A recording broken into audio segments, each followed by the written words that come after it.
Story 1. The fracture in room 204. I used to joke that room 204 had a vendetta against me. The lights flickered more often there. The faucet hissed like it had secrets. But I chalked it up to old wiring and bad plumbing, not ghosts or whatever nonsense the students whispered. I teach science, for God's sake. Something breaks, there's a reason. Or at least there should be. Last Thursday I stayed late to grade midterms. The building was dead quiet, just the hum of the hallway lights and the occasional creak of settling walls. I was halfway through a stack of papers when I heard it, a sharp, clean crack. I looked up. One of the beakers on the shelf had shattered. No one else was in the room. No movement. No draft. Just glass on tile and a silence that suddenly felt expectant. I muttered something about vibrations and stood up to check the shelf. Everything else looked stable. I swept up the shards, sat back down and tried to focus. 5 minutes later, crack. Another beaker. Different shelf. I didn't move this time. Just stared at the broken glass like it owed me an explanation. I even laughed a little. Nervous habit. But inside something tightened. It wasn't just the sound. It was the timing. Precise. Like the room was waiting. I decided to test a theory. I turned my back to the shelves, pretending to work. 30 seconds passed. Then, crack. I spun around. Another beaker gone. I did it again. Same result. Every time I looked away, something fell. But only when I wasn't watching. I'm not proud of what I did next. I talked to the room. Out loud. Very funny, I said. You got me. Now knock it off. I expected silence. What I got was the sound of the faucet turning on behind me. I turned slowly. The faucet was running, a thin, steady stream. I hadn't touched it. No one had. I walked over, shut it off, and stared at the sink like it might blink. My heart was thudding now, but I kept telling myself it was just faulty plumbing. Maybe pressure buildup. Maybe coincidence. But the air felt heavier. Like the room was pressing in. Watching. I grabbed my phone and pulled up the security app. Something was messing with me. I wanted proof. The footage was grainy but clear enough. I scrubbed back to the first shatter. Nothing. Just me grading papers. Then, without warning, the beaker jumped. Not fell. Jumped off the shelf. No tremor. No movement. Just motion. I watched it again. And again. Same thing. Then the second. Same pattern. But here's the part that made my skin crawl. Each time the beaker moved only when my head was turned. Like it knew. Like it waited. I stared at the screen, whispering, "What the hell are you?" I should have left. I know that now. But I was angry, not scared, not yet. Angry that something was defying logic right in front of me. I started pacing the room, muttering theories. Electromagnetic fields. Vibration harmonics. Maybe a prank with magnets. I even checked the shelves for wires or hidden devices. Nothing. Just dust and old glassware. I sat down again, determined to ignore it. That's when the lights dimmed. Not flickered, dimmed. Like someone was slowly turning a dial. I stood up fast, heart racing. The room was darker now, but not completely. Just enough to make the corners feel deeper. I walked to the switch, flipped it off, then on. Full brightness. Okay. Maybe a power surge. I turned back toward my desk and froze. The papers I'd been grading were gone. Not scattered. Not moved. Gone. The desk was bare. I checked the floor. The trash. Even the drawers. Nothing. I whispered, "This isn't funny." But it didn't feel like a joke anymore. I backed toward the door, keeping my eyes on the shelves. No movement. No sound. I reached for the handle, locked. I never locked that door. I teach in this room every day. My keys were on the desk, or should have been. I turned, scanning the surface again. Empty. I checked my pockets. Nothing. I knocked on the door, called out. No answer. The hallway was silent. I felt it then, a shift, like the room had changed shape just slightly. The walls felt closer. The ceiling lower. I started talking again. Not to myself, to whatever was listening. "I don't know what you want," I said, "but I'm not staying." I grabbed a stool and slammed it against the door. It didn't budge. I tried the windows, sealed shut. My breath was shallow now, chest tight. I turned back to the shelves, and that's when I saw it.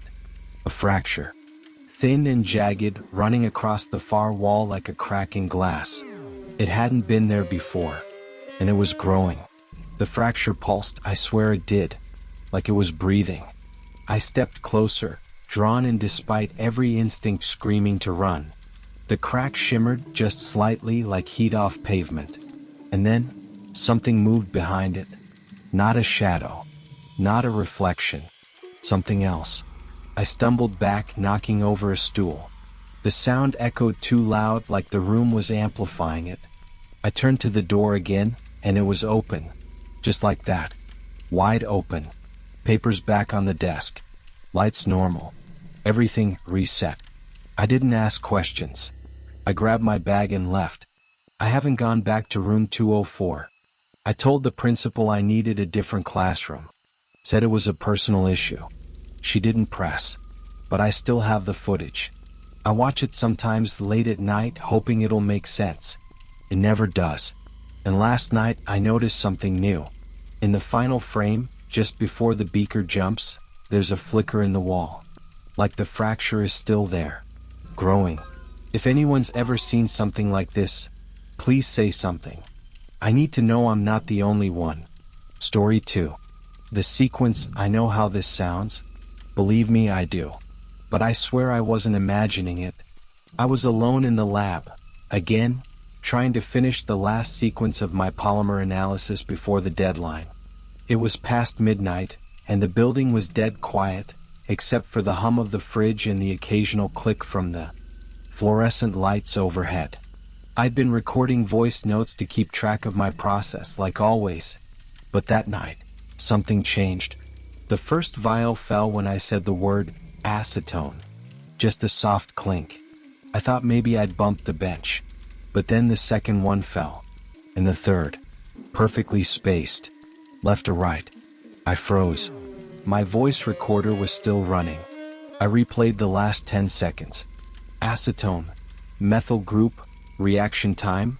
And again the vials fell. Same order, same rhythm. I stared at the shelf, heart pounding. There was no draft. No vibration. Just glass responding to sound. I whispered, "Hello?" Nothing. I said it louder. Another vial dropped.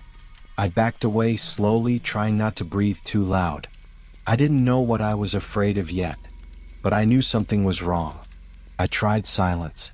Sat there for 5 full minutes, not saying a word. Nothing moved. Not a single sound except the low hum of the fridge compressor.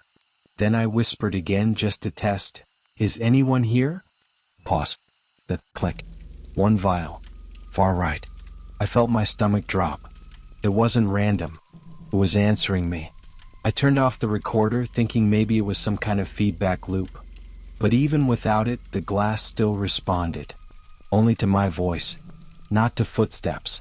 Not to tapping. Just speech. I started experimenting like any scientist would. I said numbers. 1, 2, 3. 3 vials fell, one after each word. I tried singing. Nothing. I tried humming. Nothing. It was only spoken words. I whispered nonsense. Blue rabbit, silver moon, and 2 vials dropped, spaced exactly like my syllables. I felt like I was conducting something, or being conducted. I didn't want to say anything else. But I couldn't stop. I needed to know what it was reacting to. Oh. I pulled out my phone and started recording a video. I wanted proof. I said, "This is a test. Respond if you can hear me." 4 vials fell. One after each beat. I replayed the video. The sound was clear, but the vials didn't move on playback. Only when I spoke live. That's when I realized it wasn't reacting to sound. It was reacting to me. My voice. My presence. I felt a chill crawl up my spine.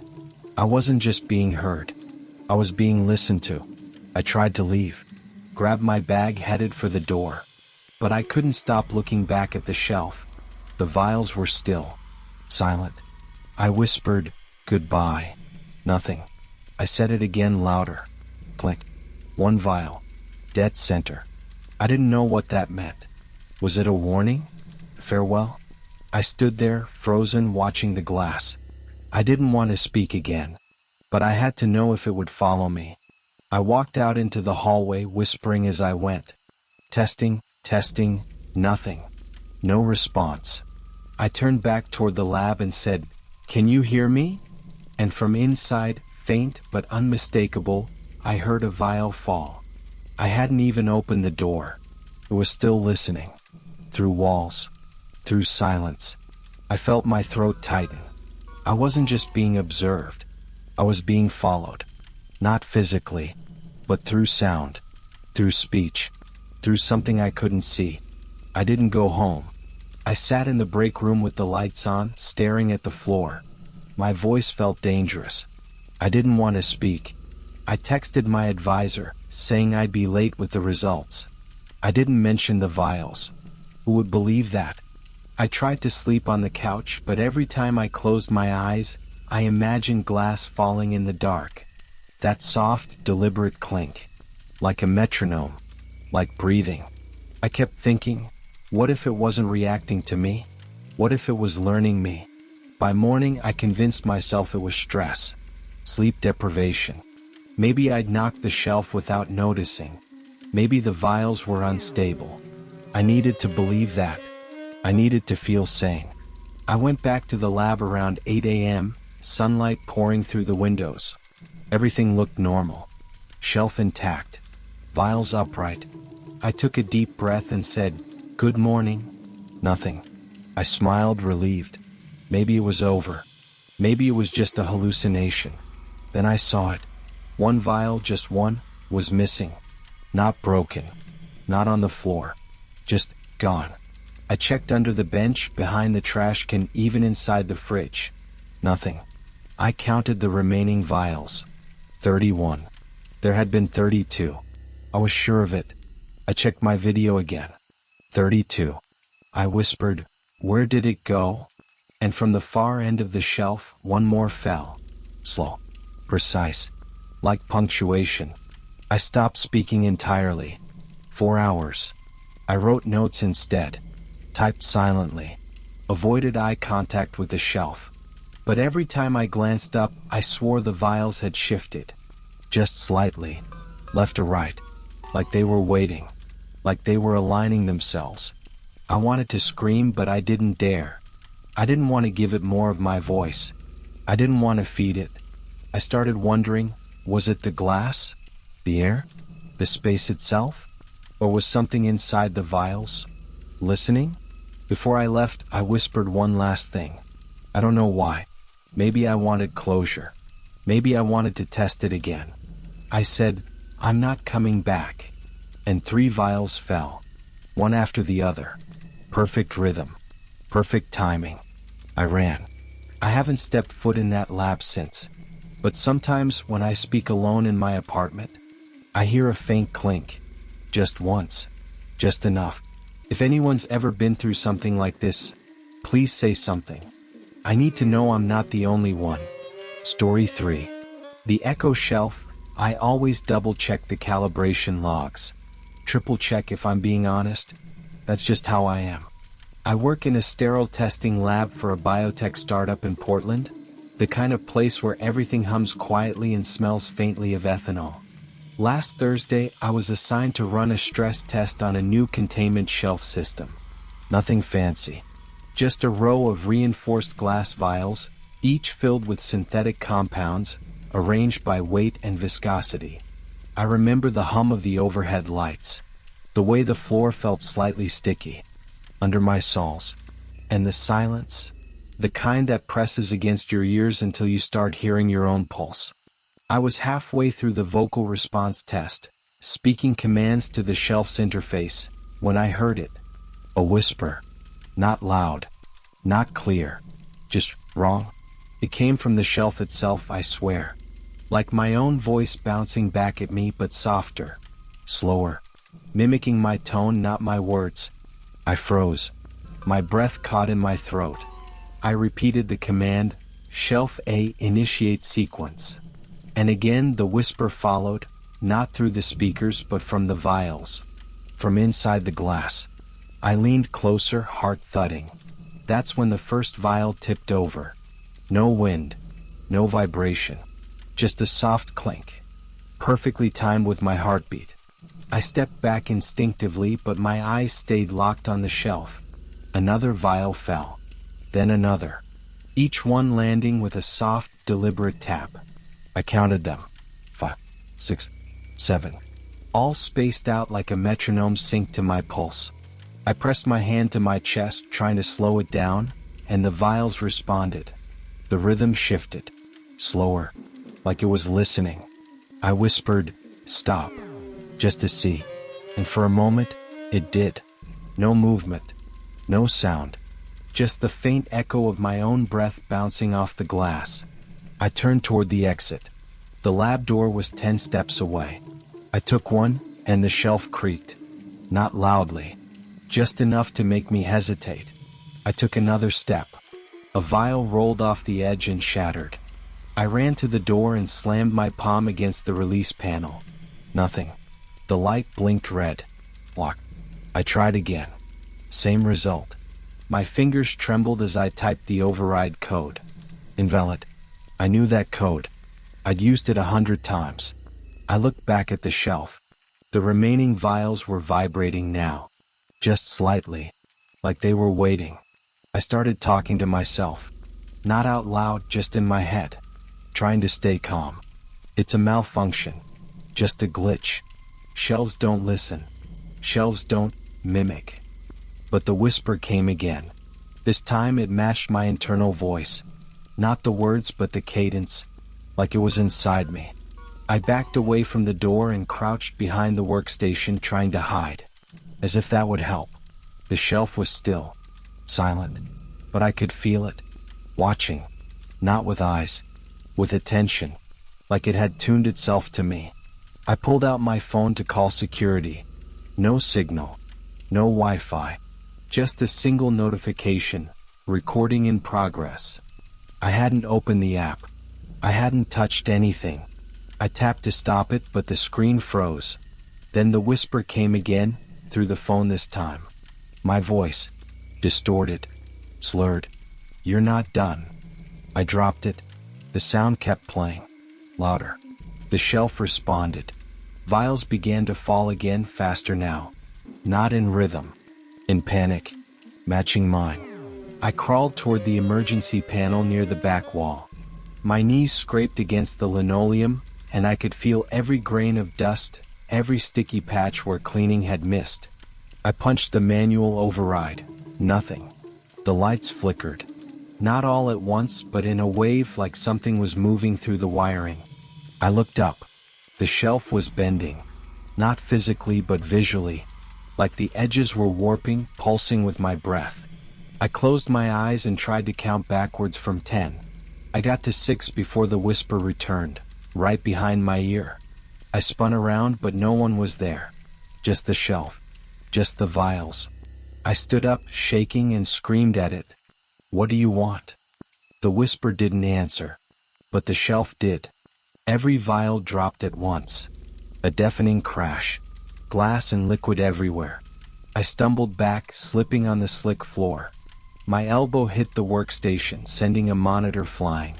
The screen lit up midair, my face frozen in a frame, mouth open, eyes wide. But I hadn't looked at any camera. I hadn't moved like that. It was me, but it wasn't. I ran to the door again, pounding with both fists. "Let me out!" I screamed. My voice echoed, not through the room but through the shelf. It repeated me half a second late, like a mocking child. "Let me out!" Softer, slower, wrong. I kicked the panel. Sparks flew. The lights above me dimmed to a sickly yellow. I could hear something dripping behind me. Not the chemicals, something thicker. I didn't want to look, but I did. The liquid from the shattered vials had pooled into a shape. Not random. Not natural. It looked like a handprint. I backed away, heart racing, breath shallow. The shelf was empty now, but it still felt full, like something had moved from inside the glass into the room. I grabbed my phone again. The screen was black. Then it lit up, voicemail. One new message. I pressed play. My own voice came through, warped and broken. "You're not done." I dropped the phone again. This time it didn't hit the floor. It hovered, just for a second. Then it fell. I ran. I didn't care about the door anymore. I slammed my shoulder into it until something gave. The door opened. Not because of me. Just clicked, like it had finished watching. I stumbled out into the hallway, gasping for air. No alarms. No lights. Just silence.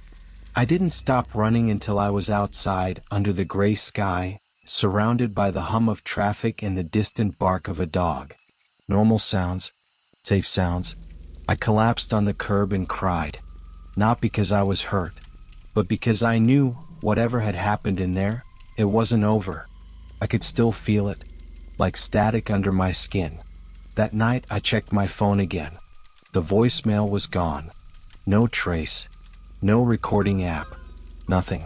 But every time I close my eyes, I hear it. My voice, whispering from behind the glass, mimicking my breath, my fear. I haven't gone back to the lab. I don't think I ever will. But I need to know if anyone's ever heard something like this. A voice that isn't yours, but knows you. If you felt it watching. If it followed you home. Please, tell me I'm not the only one. Story 4. The controlled variable. I'm not the kind of guy who jumps at shadows. I study physics, for God's sake. I believe in mass, velocity, and measurable outcomes. Not ghosts, not curses, and definitely not haunted lab equipment. So when I signed up for an extra credit experiment in the basement lab, I wasn't expecting anything more than a few sleepless nights and a bump in my GPA. The project was simple. Test the fracture resistance of different glass compounds under controlled temperature shifts. I had the whole lab to myself after hours. No distractions. No variables. Or so I thought. The first time a container fell, I blamed myself. Maybe I set it too close to the edge. Maybe the cooling plate vibrated more than I realized. I logged the incident, adjusted the setup, and moved on. But then it happened again. And again. Always when I was alone. Never when someone else was nearby. I started double-checking everything. Shelf alignment, airflow, seismic activity reports. Nothing. The containers weren't just falling. They were being nudged. Just enough to tip. Just enough to make me question my own precision. I decided to test a new variable. Myself. I set up a camera on the far wall, angled to catch the entire shelving unit. Then I left the room. Locked the door behind me. Sat in the hallway with my laptop, watching the live feed. For 20 minutes, nothing happened. No movement. No sound. The containers stood perfectly still, like they were mocking me. I almost packed up and called it a night. But when I reviewed the footage later, something changed. Right before the third container dropped, timestamp 19 minutes and 42 seconds, a shadow moved across the shelves. Not a flicker. Not a trick of light. A defined, slow-moving silhouette. It passed behind the glass, then vanished. No source. No person. No light shift. Just a shape. I replayed it 10 times. Tried adjusting the contrast, brightness, gamma. The shadow was there. But only on the recording. Not in the live feed. Not in real time. That's when I stopped thinking about fracture resistance and started wondering what the hell I was actually testing. I emailed Professor Langley about the anomaly. I didn't mention the word shadow, just asked if the lab had any motion sensors or automated systems that could interfere with the experiment.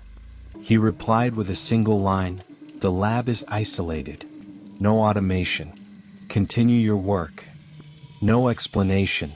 No curiosity. Just cold. I started to wonder if he already knew. If this was part of some psychological test. Maybe the real experiment wasn't about glass at all. Maybe I was the variable. The next night I stayed in the lab. I kept the camera rolling, but this time I didn't leave. I sat in the corner, pretending to read while the shelves stood silent. For an hour, nothing moved. Then, a soft clink. I looked up. One of the containers had shifted. Not fallen. Just rotated slightly. I hadn't touched it. No one had. I checked the footage. The shadow was back. Slower this time. Like it knew I was watching. It passed across the shelves, paused behind the glass, then faded. I swear, the container moved as it passed. I started noticing other things. The temperature readings would spike for no reason, just for a second, then normalize.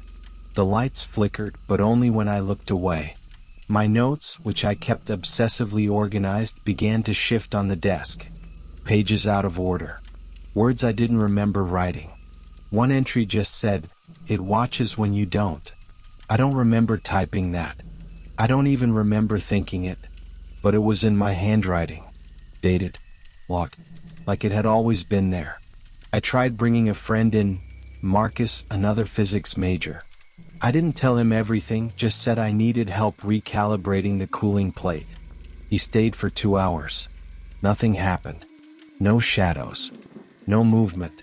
No temperature spikes. But the moment he left, the exact moment the door clicked shut, a container shattered. Not tipped. Not cracked. Shattered. Like something had hit it from the inside. I checked the footage. The shadow didn't move this time. Just stood there. Behind the shelves.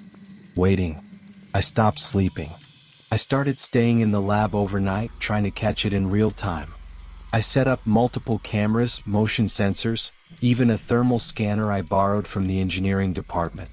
But the shadow never showed up on any of them. Only the original camera, the one I used first. It was like it chose what I could see. Like it was controlling the observation. I wasn't studying it anymore. It was studying me. And it didn't want to be measured. One night, I turned off all the equipment. No cameras. No sensors. Just me and the shelves. I sat in the dark, listening.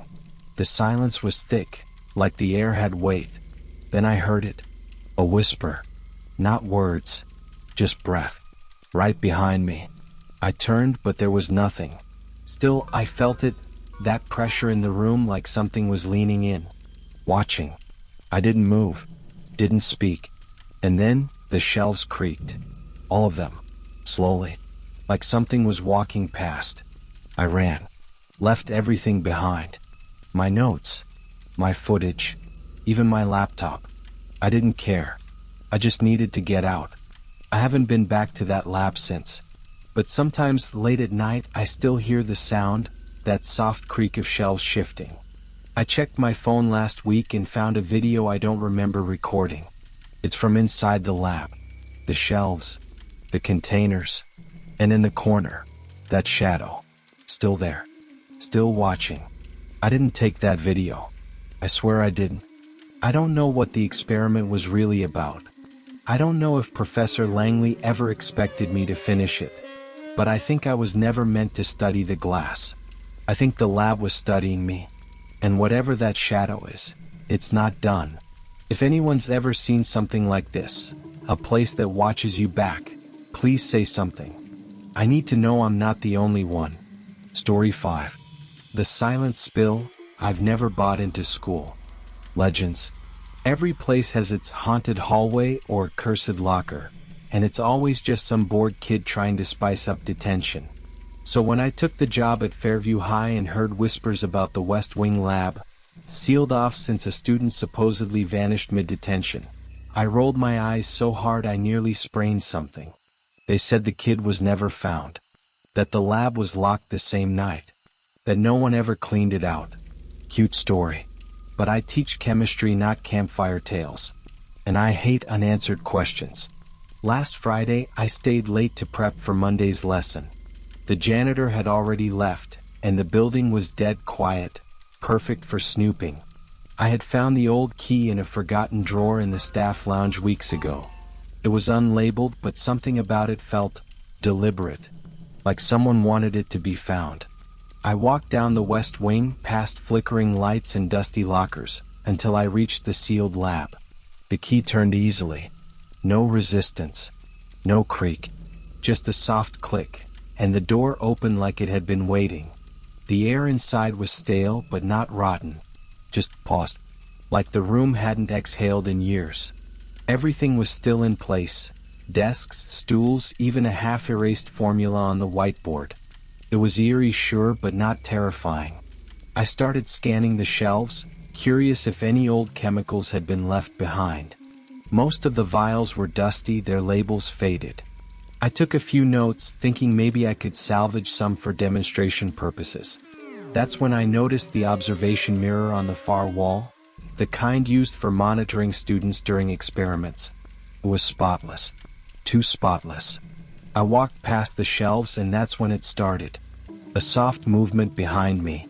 I turned, expecting a rat or maybe a draft knocking something loose. But nothing had moved. I kept walking. Then, a vial dropped.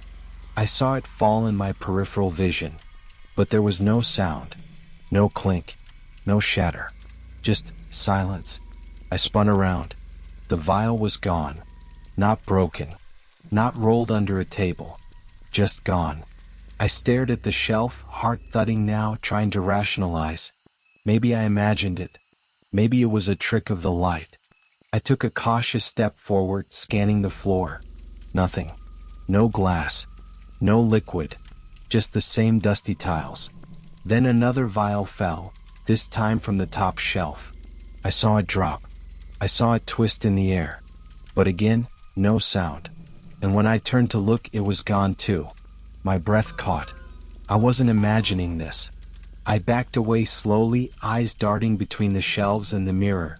Something was wrong with the mirror. My reflection was there, same clothes, same posture, but it wasn't moving. I blinked. It didn't. I waved my hand. My reflection stayed still. I felt a chill crawl up my spine, like cold fingers tracing my vertebrae. I stepped closer to the glass, heart pounding now. My reflection stared back, frozen. Then, slowly, it raised its hand. Not to wave. Not to mimic. It pointed. Directly behind me. I didn't want to turn. I didn't want to see. But my body moved before my brain could stop it. I turned around, and the shelves were empty. Every vial. Every bottle. Gone. I stumbled back, nearly tripping over a stool. The silence was unbearable, not peaceful but suffocating. Like the room had swallowed every sound I tried to make. I whispered, "Hello," just to hear something. Nothing came out. My lips moved but no sound followed. I clutched my throat, panic rising. I wasn't just imagining things, something was wrong with me now. I turned back to the mirror. My reflection was gone. Just an empty lab staring back at me. I wasn't in it. I ran to the door, but it wouldn't budge. The knob turned, but the frame held firm, like the room itself had locked me in. I banged on it, or at least I think I did. I couldn't hear the impact. Couldn't hear my own breath. I looked around, desperate for something, anything, that made sense. That's when I saw the desk in the corner. It hadn't been there before. On top was a single vial. No label. No dust. Just a clear liquid inside, and a note. Handwritten. In red ink. It said, "Drink, or stay." I didn't touch it. I wouldn't. I'm not that stupid. But something about the vial pulled at me, like a magnet under my skin. I backed away, keeping my eyes on it, and that's when the lights flickered. Not the usual hum and buzz. They pulsed, like a heartbeat.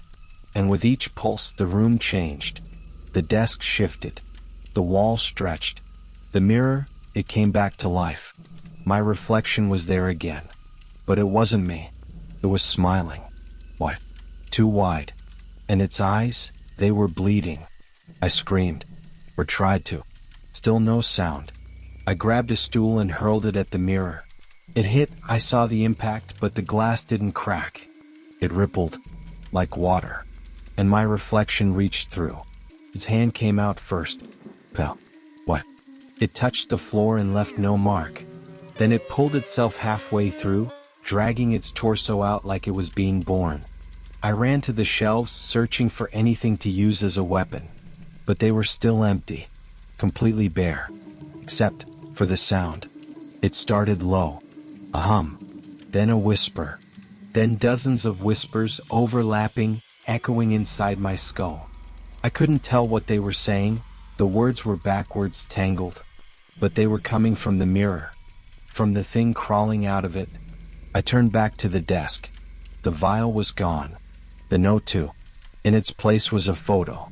Of me. Standing in the lab. But the timestamp was wrong. It said, tomorrow, 2:41 a.m. I don't know how that's possible. I don't want to know. I don't remember how I got out. I woke up in my car parked behind the school. My clothes were damp. My voice was gone for 2 days. I tried to tell someone, but the lab was sealed again. No one believes me. They say the West Wing's been closed for years. That no key exists. But I still have it. And every night I check my mirror. Just in case. If anyone's ever been through something like this, please say something. I need to know I'm not the only one.